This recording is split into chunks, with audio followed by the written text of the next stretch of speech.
I signed the ledger the way Father Besson told me. Block letters, no flourishes, the kind of hand that won't get misread by anyone with a hangover at dawn. He slid a thin packet across the sacristy table. Rules, he said, voice flat as a prayer said too often. Read, not skim. Recite if you must. 12 items. Capitals jumped. Lock 1005. Brazier 68. No reflections 2 to 4. Coffin audit 545. The paper smelled of old incense and carbon copy. I told myself it was mostly common sense dressed up in church clothes. Sister Marianne stayed in the doorway, sleeves rolled, rosary coiled into her palm like a small animal. She didn't step in. Don't let him time you, she said, eyes on the brass hasp instead of my face. Respect the hours, not the man. Besson's mouth didn't move, but his hand did. Silver pocket watch, thumb on the crown. He let me see the dial. 10:04 and change. 2 minutes, he said. And 5 seconds. He twisted the stem a hair. The minute hand jumped like a pulse. We close at 10:05. The keys were warm from his cassock when he handed them over. The sacristy held the particular mix of a place that's never really empty. Frankincense baked into oak, warm wax, linen that's seen too much damp. A thin draft slid around my ankles, not outdoors cold, but the temperate chill of stone that never meets the sun. I crossed the nave. Outside, the world was still doing normal things. Wind combing the cemetery pines, a cricket saw, the low, stupid call of an owl. Inside, the sound flattened. The sanctuary lamp kept its low red, and I too tired to close. Pew wood creaked, like someone settling and then thought better of it. At the west doors, I checked the bolts, lifted the floor bar, dropped the hasp. The gallery clock didn't chime so much as croak, 10 even strokes with no romance in them. 3 times, Marianne reminded me. Her rosary clicked once, twice. I turned the key. 1. The latch seated clean. 2. Iron answered iron. 3. The teeth printed into my skin when I pulled the key free. I thought about turning it a 4th time just to be sure. My hand wouldn't move. Good, Besson said, already checking his watch. Compline done. The change came quiet, not colder, just less heat, the way a room exhales and forgets to inhale. The altar flames didn't dance, they leaned, wick to tip, all at once, as if someone beneath the stones had started to breathe in. Air tugged at my sleeves, not from the doors, but from below. Mortar dust was already loosening in the seams. When I breathed too deep, it left a chalk taste on my tongue. Respect the hour, Besson said, and the way he said hour made it feel like a person. He adjusted the crown again. 10:05 and 30. Why the 30? I asked, before I could swallow it. He shut the watch. The click sounded like the end of something. Because she prefers it. She, Marianne said, not quite under her breath. The rosary rolled once in her hand. She looked at me, then away, as if weighing whether to break something she couldn't fix. Follow the list, she said finally. Not the man, not the building, the list. I went to check the side door, brushing the altar rail with the back of my right hand because habit is stronger than sense. Cold bit clean and fast. By the time I looked down, the skin had raised itself into a pale, hollow cross. White at the edges, angry red around it. It felt like someone had drawn it with a match and blown the flame out inside my palm. Keep your hands where they belong, Besson said, like it was a moral failing. I stepped inside the rail anyway to make sure the candlesticks were seated. One taper snapped out with a sound, like a hair catching in a lighter. Thin, mean, and the smell came a beat after. Burnt keratin, quick and human. The wick glowed dull and bloomed back without my help. A touch taller, a touch brighter. The packet crackled in my pocket, though I hadn't moved. I didn't need to check number 3 to know what it wanted me to remember. The nave held still. You can tell when a room is watching you. The lamp's red didn't waver, but it felt nearer, like the pupil had opened. I took the count in my head as I walked it. Nave doors, sacristy, vestry, side aisle, gallery stair, organ loft, cassock closet, the patched arch no one uses. 22 when honest. The rules wanted the same math at 11:30 and again past 3. The kind of insistence that admits doors change their minds when you're not looking. Back at the rail, I read the little card in its brass holder. Compline, Psalm 4. In peace I will lie down and sleep. I thought about beds and air vents that hum one note all night, about curtains that don't move unless you touch them. My palm throbbed in time with the lamp.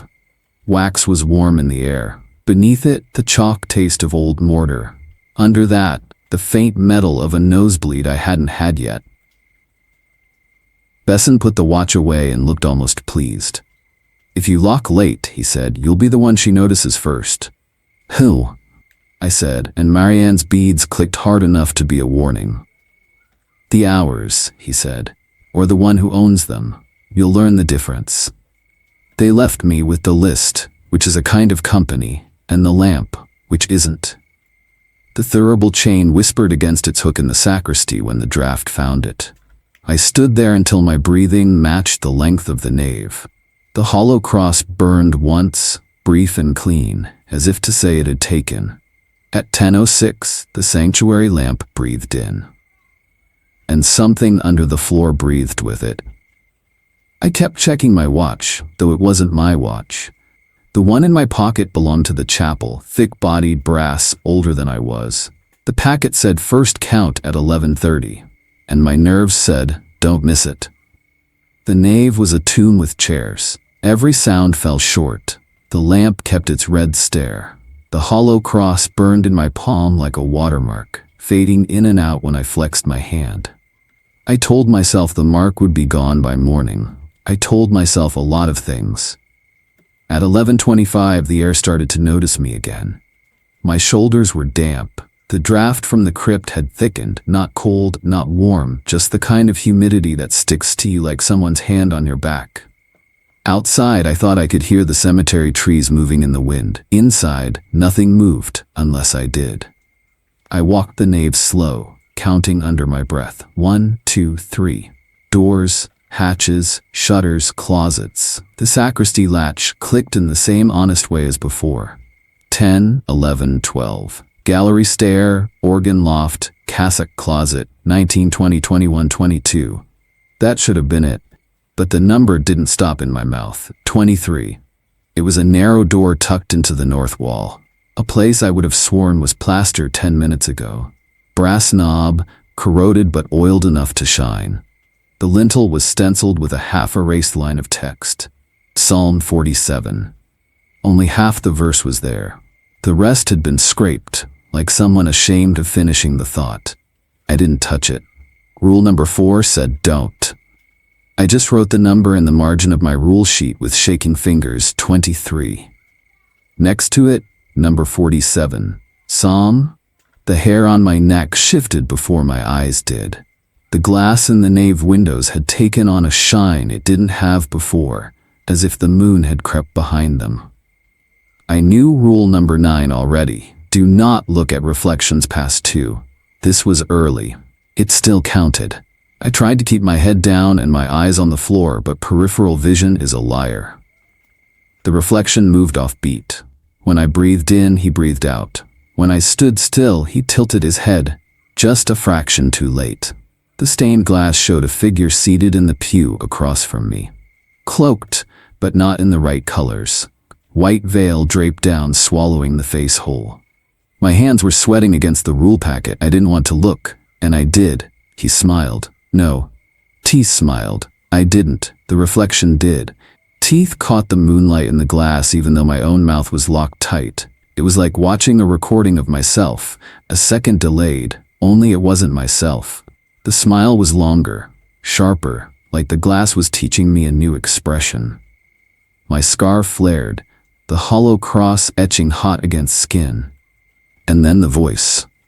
Not out loud, under the glass. Under the air.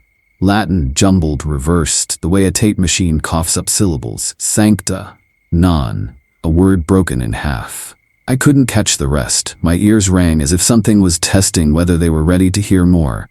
They weren't. Not yet. I shut my eyes. My own breathing was the only thing I could trust. In through the nose, chalk dust on the tongue. Out slow, like the building had taught me. When I opened them, the reflection was gone. The glass looked like glass again, colored saints with storybook faces, none of them smiling. The extra door was still there, knob gleaming like a lure. Psalm 47 half scraped over its head. I didn't finish the verse. I didn't ask what happened if you tried the handle. I kept the count in my head, the honest count, 22. I whispered it to myself like it was a prayer. 22, 22, 22. The packet said to repeat it at 1:15. Maybe then the number would stop lying. Maybe then the door would seal back into plaster. The lamp watched me from the sanctuary, its red light steady, but heavier than before.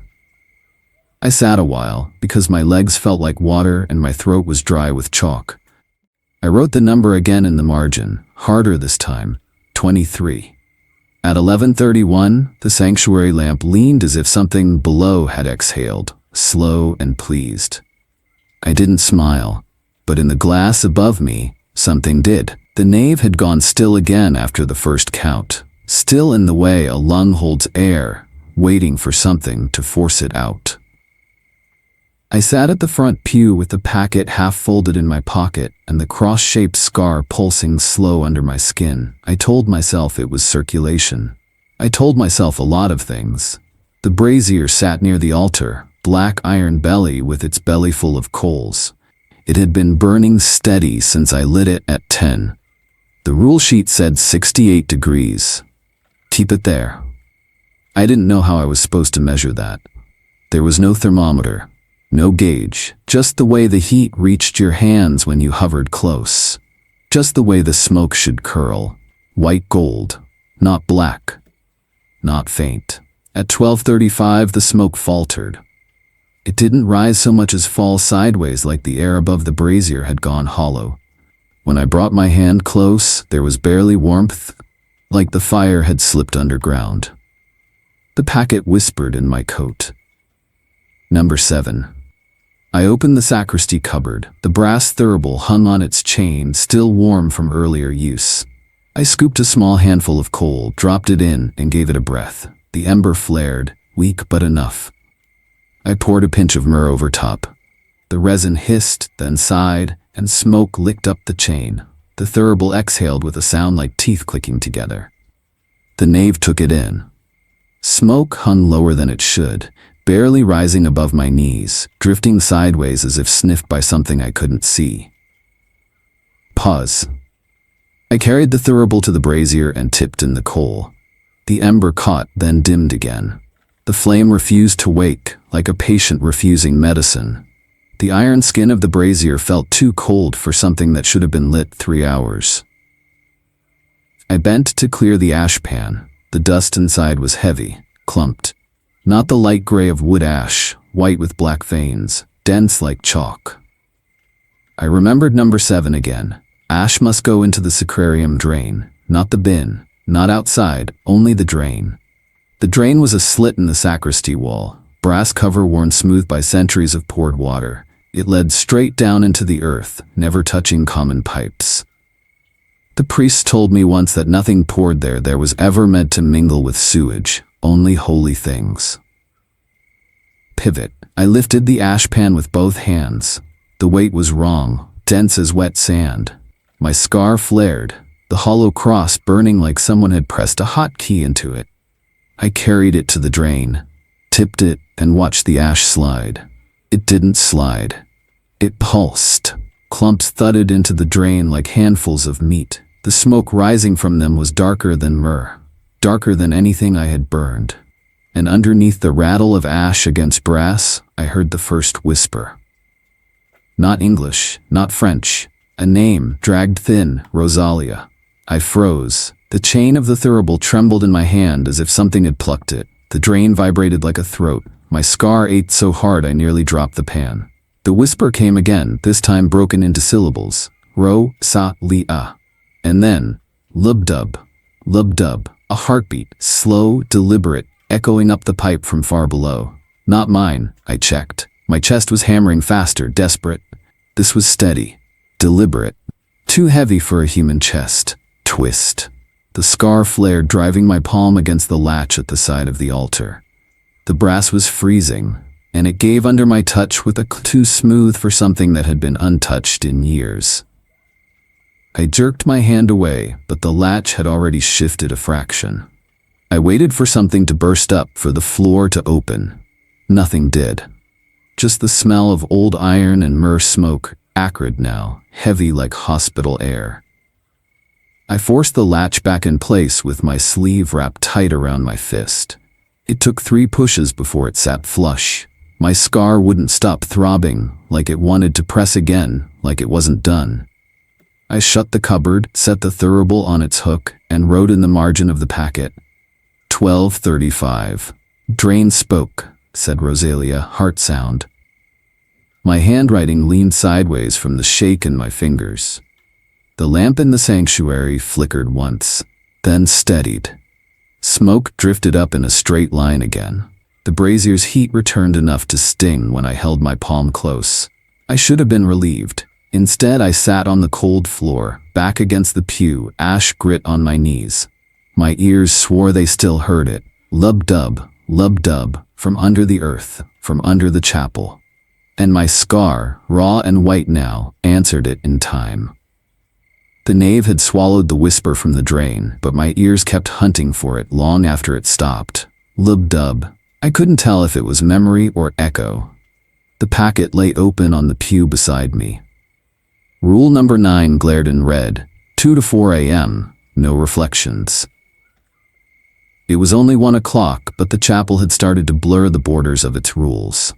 I walked the center aisle once to prove the count was still honest. 22. The door marked Psalm 47 was still there, still waiting. My scar throbbed whenever I looked at it too long. The stained glass above the altar drew my eyes without permission. It showed the young woman, Saint Rosalie, at least according to the brass plaque.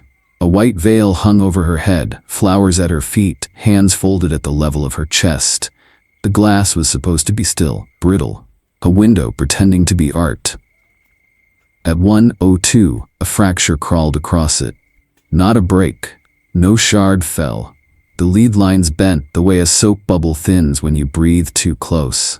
The image of the saint wavered, colors slurring together like wet paint. Then the whole panel flexed inward, bowed like a lung filling with air. I stopped moving. My breath fogged in the cold and the glass exhaled with me. Pause. Behind the veil, something shifted. Not paint, not light. A shadow pressed up against the glass from the far side. A face-shaped hollow stretched the panel forward, then retreated. The white veil bulged, as if it had real cloth weight. When it drew back, the glass fogged from the inside. She was breathing. I didn't want to see her, but the chapel wanted me to. The glass cleared in patches, showing the hint of a mouth behind the veil. It moved, but no words came. The lead outline of the saint's folded hands loosened and writhed, like fingers uncurling. I took a step back. My heel struck wood, too loud in the silence. The hollow cross scar on my palm heated, bright as if it had been pressed against iron. Pivot. The whole window bowed forward, an organ inflating. The plaster around the frame groaned, flecks of lime shaking loose, tasting chalky on my tongue. The glass didn't crack the way glass should, it stretched. Veins of red light traveled the seams, thin capillaries pulsing. My stomach twisted. The thing behind the veil exhaled, and the nave shuddered with it. The sanctuary lamp leaned, drawn toward the window like a compass needle. Then the panel snapped back into place. No shards, no breakage. The saint looked like herself again, serene, veiled, painted smile frozen in color. Twist. Only one thing had changed. The lead frame around her chest glowed faint red. The soldered lines had rearranged themselves, subtle but undeniable. A heart. Flames licking upward, crowned with thorns, a flaming heart. My scar flared in answer, hollow cross searing, as if the mark in my skin and the shape in the glass recognized each other. I staggered to the pew and wrote it down. 1 o'clock, glass flexed. Veil figure breathing, flaming heart shone. My handwriting slanted again, the ink blotched. The chapel returned to silence, but not peace. When I closed my eyes, I could still feel the air shift in rhythm, the phantom of lungs inhaling behind the glass. When I opened them, the saint's painted smile seemed wider than it had been. And the lamp, steady red, burned in time with the heart I swore I had seen. The packet said Matins. 2 a.m. Slash. I checked the gallery clock twice before it struck. Its hands twitched, like it hated being honest. But when the bell croaked 2, the sound carried through the nave, like something had been waiting for permission. At first, I thought it was wind. The cemetery had its own choir, pines groaning, owls with their stupid vowels. But this wasn't wind, it was measured, note against note, rising from the crypt like steam from an open manhole. Latin, the kind sung in cloisters, slow, minor, too even to be human. My packet said, number 10, hymn Latin French, earplugs, wax. I already had the plugs ready, thumb-sized cones of altar wax, still warm from when I shaped them. I pushed them deep. The sound didn't stop. Wax dulled it but didn't kill it. The hymn bled through stone, through pews, through marrow. It wasn't just in my ears. It was in the wood, in the plaster. Each note made the chapel flex, the same way the stained glass had bowed. Pause. The melody held steady for 5 bars, then slid sideways, half a note sharp, then flat, never settling. My ear strained to follow. My chest knew better. My ribs hummed out of sync like 2 tuning forks set too close. I pressed my hands over my ears anyway. The scar on my palm burned against my temple. That was when the words twisted. Latin first, Domine Sancta, then the syllables warped into French, not Parisian French, lower, wetter, Cajun French, the kind my grandmother had sworn at cats with when she was tired. I hadn't heard it since I was a kid. Pivot. I mouthed the words without thinking, just a fragment, a single syllable that rode up from memory and landed on my tongue. It was enough. The hymn faltered for half a beat, then surged back louder. The wax plugs vibrated in my ears like they were alive, like something was trying to crawl through them. My head filled with the pressure of a diving bell. Twist. Blood tickled my upper lip. I wiped it. My fingers came back red. My left ear screamed in feedback, a shrill that didn't fade when the hymn dipped. Scar number 2 had taken root, the constant hiss of tinnitus, permanent, already eating into every silence. I collapsed into the pew, knees knocking the wood. My chest heaved like I'd run a flight of stairs. The hymn went on, low and smug, retreating back under the stones as if satisfied. I sat there with wax clogging my ears, blood drying across my mouth, the taste of iron sharpening the back of my throat. The rule packet blurred in my lap. My hand left a smear of red across line number 10. I forced myself to count 3 breaths, in, out, again, slow, even, ignoring the hiss that would never leave now. The lamp in the sanctuary leaned once, then steadied. Its glow pulsed faintly, in time with the last chord. I wrote in the margin, 2 o'clock, hymn Latin French, slid. Said non, ear bleeds, scar number 2, ringing, permanent. When I lifted my head, the glass of St. Rosalie hadn't moved, but the flaming heart in her chest glowed faint red, and I swore the lines of her veil had shifted, bent toward me like ears. The hymn had stopped, my head hadn't. The ringing stayed, coiled inside the ear canal like something nesting, and I realized this was the first rule I hadn't kept clean. The chapel knew it, and the next hour wasn't even close. The ringing from the hymn hadn't stopped. A high thread of sound cut through every silence, even when the chapel held its breath. I rubbed the side of my head until my palm scar burned, but the hiss stayed, permanent, a tenant I hadn't invited. At 3 o'clock, the sound changed. The chapel floor carried it first, a vibration running up the wood pews into my knees. Not the lub-dub from the drain, not the hymn. Footsteps, slow, heavy, heel, toe. The nave should have been empty. I knew every door was shut, counted, logged. But the cadence drew closer, measured as a metronome. My scar pulsed with each step, like it knew the rhythm. I leaned sideways, just far enough to glance down the aisle. The sanctuary lamp threw long shadows between the pews. Something tall shifted where no shadow should have been, and with each step, I heard it. Ting ting, not from the thurible. This was sharper, metallic, like a reliquary tapping stone. Once, twice, ringing faint but deliberate. Pause. The air behind my neck turned damp. Cold breath slid down my collar, stale and wet like cellar mold. I held still. My legs wanted to run, but the rules screamed louder. Rule number 11, do not acknowledge. The footsteps stopped just behind me. I felt the weight of presence lean close. Felt it test the boundary of silence. My scar seared as though something pressed a hot seal against the base of my skull. I gripped the pew in front of me so hard the wood creaked. Pivot. Something touched. Not hand, not air. Metal. A reliquary, cool and round, pressed flat against the back of my neck. My scar ignited. A ring of fire at the vertebrae. It wasn't a push, it was a demand. A pressure telling me, turn, look, name me. The hiss in my ear warped, bending into a whisper just shy of words. Twist. My spine began to move on its own. Vertebrae clicking, shoulders twitching to obey. The reliquary mark burned like it would brand me if I didn't comply. But my hands anchored me. I dug nails into oak, head bowed, whispering inside my skull, don't turn, don't say it, don't give it English. The steps receded, heel, toe, each one lighter than the last, until the nave held only the hiss in my ears and my ragged breath. I stayed hunched forward until the lamp steadied. My shirt collar was damp where the mold-cold breath had soaked it.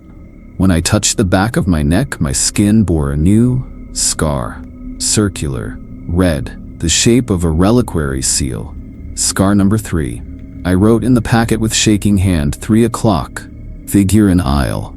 Pressed reliquary to neck. Scar number pulsion. The words blurred in my tinnitus, but they stayed on paper. That was proof enough. I didn't turn. I hadn't broken rule number 11. But the scar at my neck throbbed with every heartbeat, as if it was waiting for the next chance to make me. The ringing in my left ear had blurred into background, like a wire left live behind a wall. The new scar at the base of my skull pulsed, an extra heartbeat, reminding me how close I'd come to turning. When the clock struck 3:15, the chapel shifted its attention. The sanctuary lamp didn't lean this time. The floor did. A draft slid under the pews, lifting the stale dust in dry little swirls. It carried something heavier than air, damp, metallic, like water trapped too long in iron pipes. Push. The packet had warned, 3:15, gate. Rule number 2, underlined twice. Back gate locked. Always. Salt the sill. I had salted it, a thin line across the rusted threshold when the shift began, but the draft told me the salt didn't matter anymore. From the nave I heard the groan of iron hinges, slow, reluctant. Then the metallic clatter of a bar dropping free. The back gate of the chapel cemetery had swung itself open. Pause. I limped down the aisle, one hand braced on pews, knees aching from kneeling too long. My scars throbbed in chorus, the cross in my palm burning, the reliquary ring at my neck twitching every time I moved my head. The air at the rear door was wet, thick with mist that didn't belong to spring. It smelled wrong. Not just mildew, but the sharp tang of holy water left too long in a copper font. Water gone sour. The gate gaped outward into fog. Beyond it, the cemetery blurred into chalky outlines, crosses and stones half-eaten by mist. On the iron slats, handprints had bloomed. Small. Too small. Fingers splayed wide, wet enough to shine. They hadn't smeared the salt, just pressed into it, leaving dark marks as if someone had clutched the bars from the outside. Children's hands. I froze. My packet didn't say what to do if something touched back. It only said, lock it, lock it, lock it. Pivot. I forced the gate closed. It fought me, like the hinge wanted open more than shut. The iron was slick and my grip weak. Scars burned like they were working against me. When the bar finally clanged back into place, cold mist poured through the lattice, soaking my shirt. Then the hands pressed again, this time from the inside. Tiny palms slapped the bars, hard, wet. Prints smeared downward, streaking across the metal like they were trying to climb in. The lamp flickered, bending toward the rear like it was listening. Twist. The nearest handprint flared cold through the gate and sank into mine. Not pressure on skin, pressure inside bone. I screamed without sound as the mark embedded, blooming purple-black across the back of my hand. A bruise shaped like a child's handprint, each finger distinct, branded deep enough that I knew it would never fade. Scar number 4. I slammed the last bolt home and stumbled back into the nave. The gate rattled once, then went still. The mist retreated outside, leaving the air in the chapel damp and raw like lungs after a near drowning.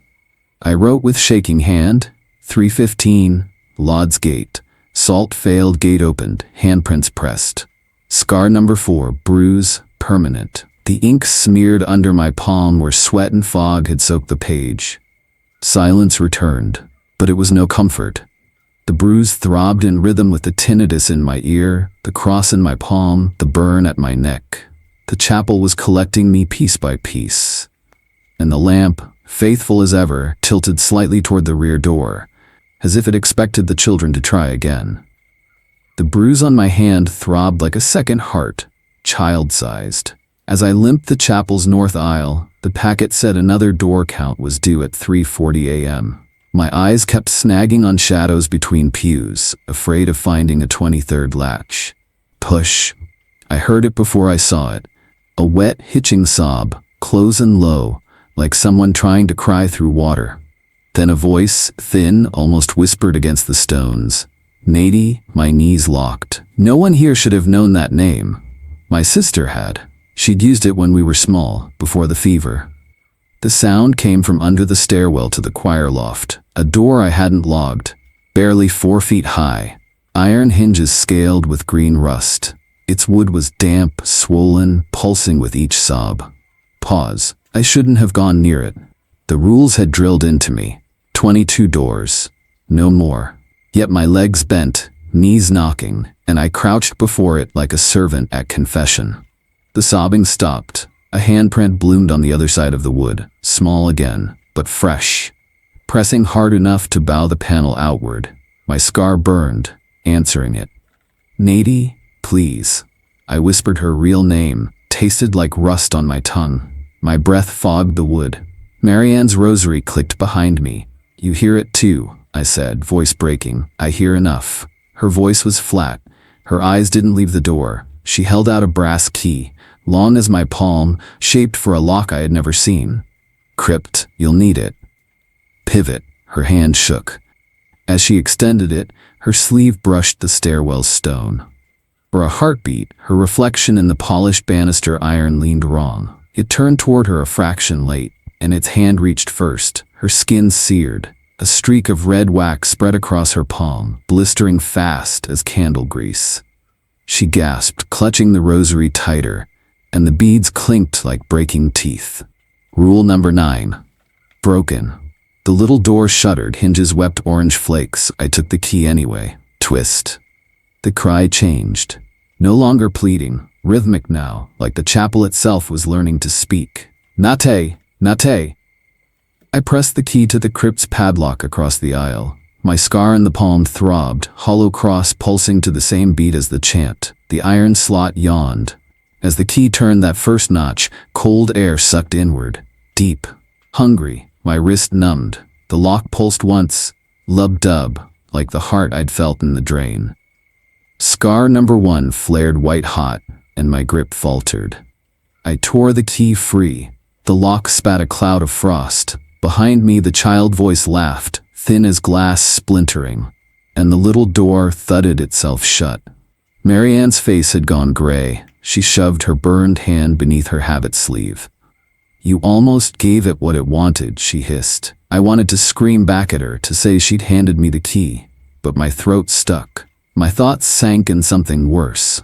For a breath, I had considered letting her take my place. Moral flicker. Buried fast. I scrawled into the log with a shaking hand. 3:40 a.m. Door under loft. Voice knew my name. Key tested crypt lock. Beat like a heart. Withdrew in time. Marianne marked, wax burn. My scar answered it. I thought of trading her in. The lamp over the altar leaned east, watching the crypt. Its flame beat steady, as though waiting for another attempt. And the bruise on my hand, scar number 4, pulsed in rhythm with the word I wished I hadn't heard again. Nady. The packet said, audit the coffins against the register at 4:15. Simple math, they made it sound. 22 doors, 22 coffins. If the count was clean, I'd make it to dawn. The lamp swayed as I limped down the steps into the crypt, every scar tugging with its own pulse. My palm cross throbbed, my ear still rang from the hymn. The bruise in my chest pounded steady, like it was keeping time with something deeper under the floor. Even the mark on my neck felt raw, turning me by half degrees when I didn't want to. The chapel had been carving me into its tools since the first hour. The air in the crypt was thick and wrong, wet limestone, copper dust, something sweet like rotted lilies. Each coffin had its own plaque, brass gone dull, names scratched by years of polish. I counted slow, 1, 2, 3. The lamp-lit edges, my pen scratched in the margin. At 22 I should have been done. But there was one more. The 23rd coffin sat crooked in the row, lid damp with condensation, brass letters dark and recent. I leaned close. The name cut across the plate made my throat shut, Marianne.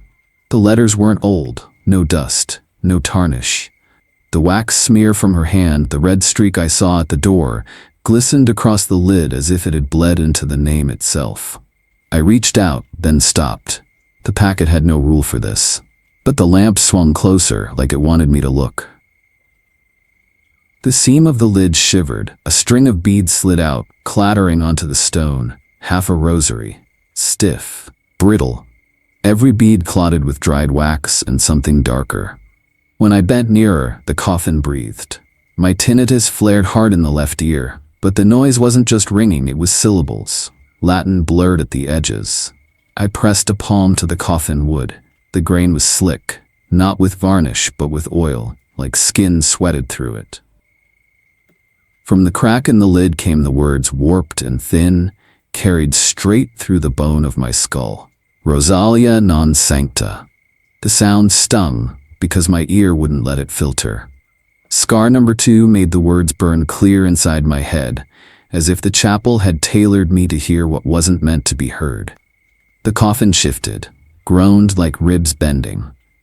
My lamp caught movement inside, pale dust swirling, a brittle wrist bone stirring in a shroud of myrrh-stained cloth. I stumbled back, smacking against the wall. Mortar dust coated my tongue, chalky and bitter. I couldn't make myself look away. The rosary on the floor trembled, beads rolling uphill toward the lid.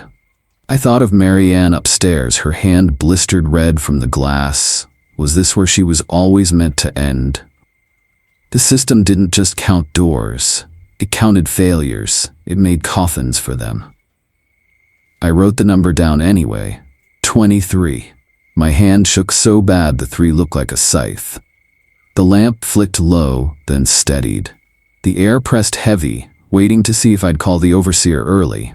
I didn't. Instead, I shoved the rosary back under the lid, forcing my knuckles against the damp brass.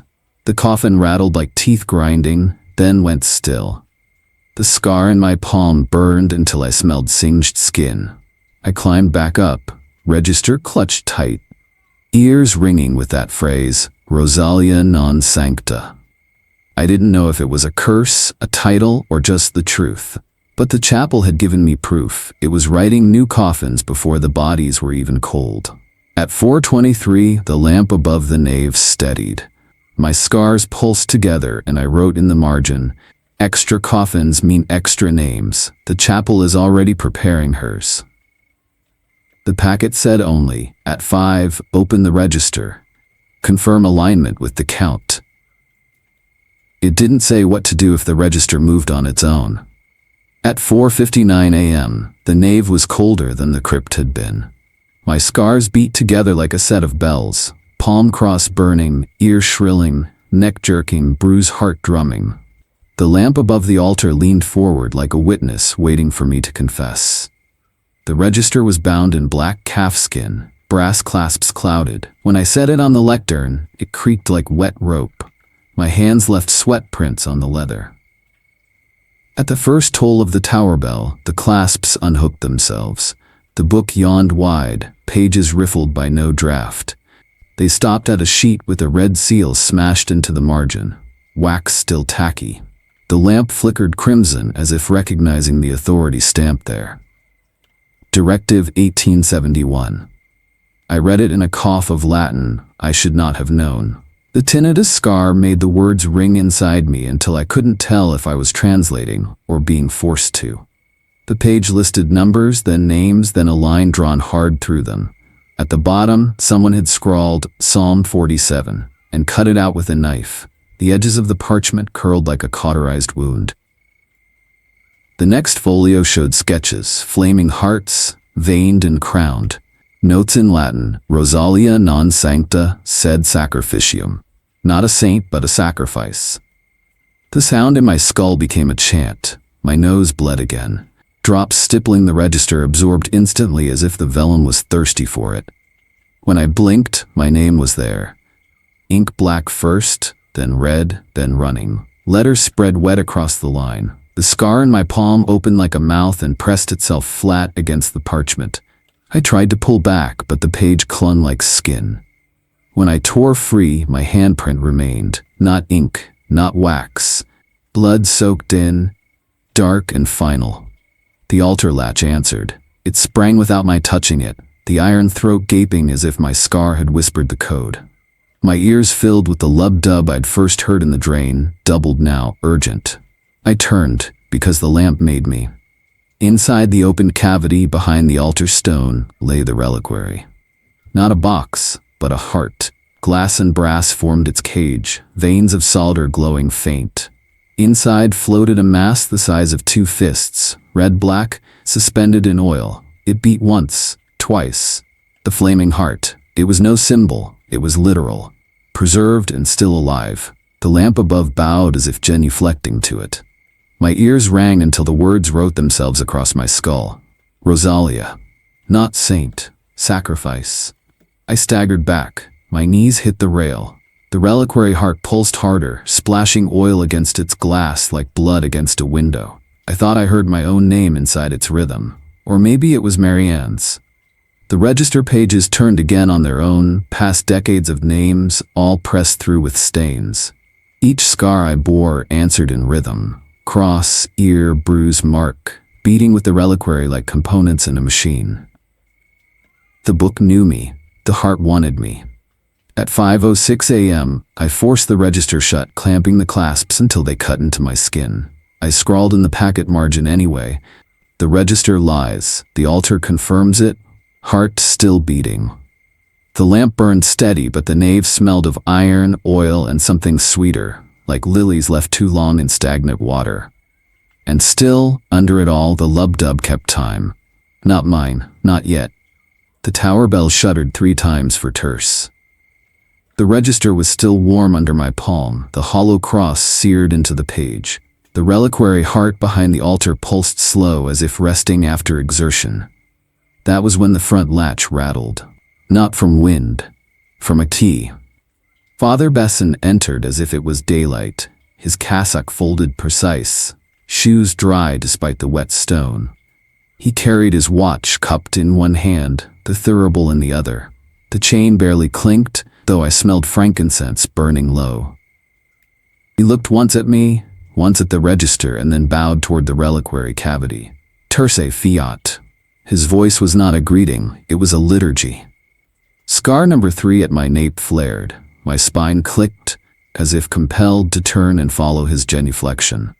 I gripped the pew rail until my knuckles whitened. From the side aisle, Sister Marianne stepped forward. Rosary tight in her hands, the last beads fused with wax, red and brittle. Her eyes were raw, as if she hadn't stopped weeping since the gate. "This was never a saint," she said, low but firm. "This chapel is a ledger, not a sanctuary. It keeps tally, and it spends." Besson's mouth barely moved. "Do not blaspheme. She intercedes. She has kept this parish untouched since 1871. Marianne shook her head. She was buried with cholera. The bishop sealed her name into false canon. And you? She lifted the rosary, the wax dripping down like fat. You fed her with boys like this. Her glance cut to me. My scars answered in rhythm, palms stinging, ears shrilling, neck jerking, bruise beating. The reliquary behind the altar throbbed with them, syncopated, like a conductor calling his orchestra. Besson opened the watch in his palm. The second hand spun too fast, tripping past the quarter minute. His voice rolled over it, half prayer, half decree. Attendants are chosen. Attendants must bind the hours. Without them, the lamp dies. Without them, the parish dies. Scar number 3 nearly forced me to bow with him. My head snapped forward before I bit down on my own tongue. Blood filled my mouth, metallic.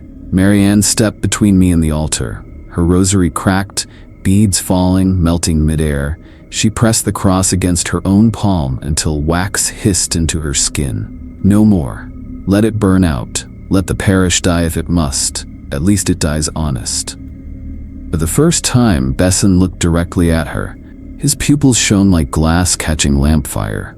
You think you resist, he murmured, but you have already given her your mark. He raised the reliquary key, long brass, bitten with teeth that pulsed faint red.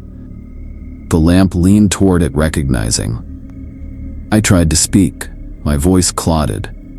What happens if you open it? Neither answered me.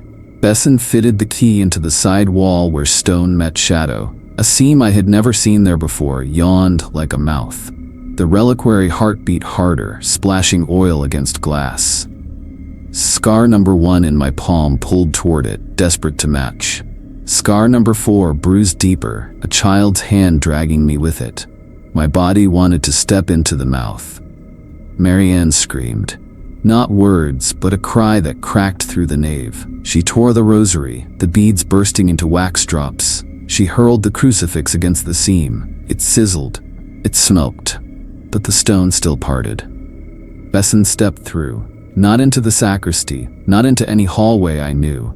Into a passage of sheer dark where the reliquary's light stretched like an artery. The lamp didn't flicker. It bent, bowing with him. When he vanished, the seam sealed smooth. Only a smear of wax on the stone showed Marianne had stood there. Her hands bled wax and blood alike. She turned to me, voice ragged. Write it all, or she'll choose you next. The reliquary heart pulsed once more behind the altar. The register bled a fresh line beneath my name. The lamp hadn't gone out, not once, not in all those hours. Its red glass pulsed steady as a wound that refused to close. I told myself, if it lasted until dawn, maybe I would too. The packet said 5:45 a.m., audit. Coffins must match register. If any deviation, call overseer. Besson was gone into the seam. Marianne's beads lay melted near the altar. That left me alone with the register and the scars that ticked louder than any clock. I moved stiff, like the hinges I'd counted all night.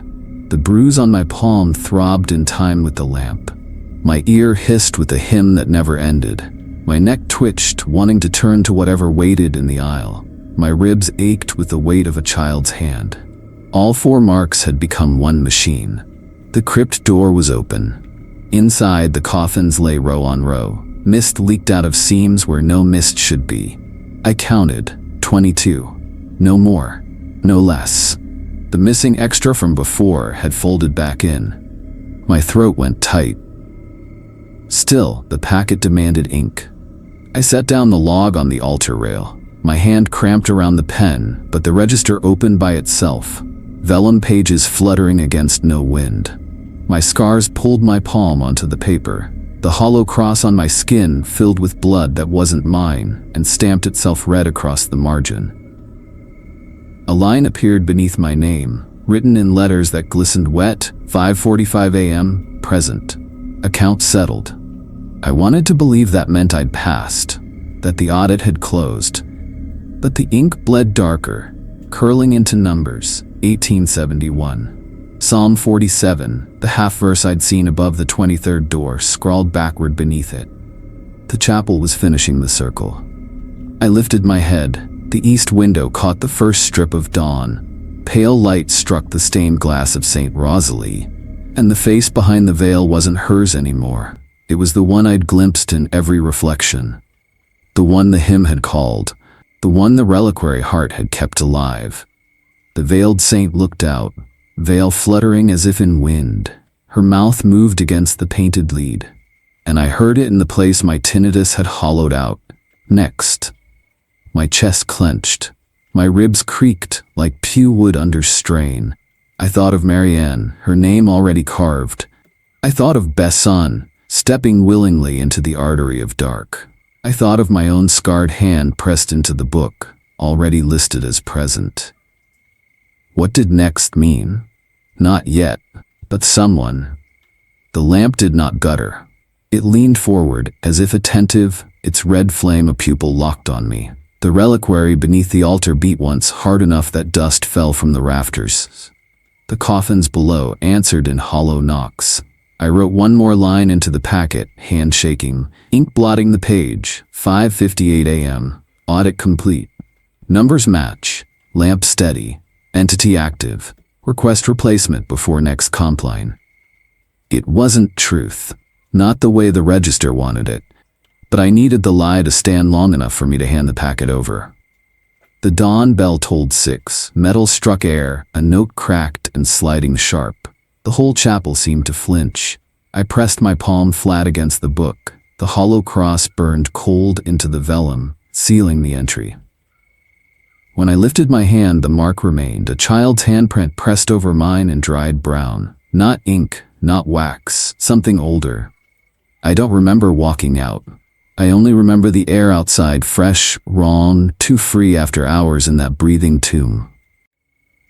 Behind me, through the chapel's east glass, the veiled saint watched. She hadn't moved from her window, but her mouth was still open. I didn't hear the word again. I didn't need to. My scars carried it already. Next, comment your thoughts below, and don't forget to subscribe to Dr. Noctis for more horror stories from the dark.